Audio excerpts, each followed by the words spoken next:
ஸ்டாலின் அவர்களே, திராவிட முன்னேற்ற கழகத்தை சேர்ந்த நாடாளுமன்ற உறுப்பினர்கள் 16 ஆண்டு காலம் மத்தியிலே ஆட்சி அதிகாரத்திலே இருந்தீர்கள்.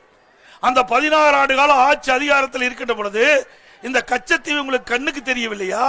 நம் மீனவர்கள் உங்களுக்கு கண்ணுக்கு தெரியவில்லையா?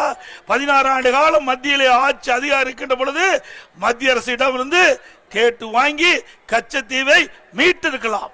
மீனவர்கள் மீது அக்கறை இல்லாத கட்சி திமுக கட்சி. உண்மையிலேயே மக்கள் மீது, மீனவர்கள் மீது அக்கறை இருந்தால் அப்பொழுது உங்களுக்கு ஆட்சி அதிகாரம் இருக்கின்ற பொழுது மத்திய அரசிடமிருந்து பெற்று மீனவர்களை காப்பாற்றிருக்கலாம், கச்சத்தீவை மீட்டிருக்கலாம். அதெல்லாம் கிடையாது. குடும்பத்துக்கு ஆட்சி அதிகாரம் வேணும். அந்த காலகட்டத்துக்கு தகுந்த மாதிரி ஸ்டாலின் பேசுவார். மீனவ மக்களே, எச்சரிக்கையாக இருங்கள். இப்படி ஆசை வார்த்தை காட்டி உங்களை ஏமாற்றி உங்களுடைய வாக்குகளை பெறுவதற்காக தந்திரமாக இன்றைக்கு அறிக்கை விடுகின்ற முதலமைச்சர் திரு ஸ்டாலின் என்பதை உணர்ந்து அடுத்து வருகின்ற ஆண்டு சட்டமன்ற தேர்தலில் எங்களுடைய கட்சிக்கு ஆதரவை கொடுங்கள், கூட்டணிக்கு ஆதரவை தாருங்கள்.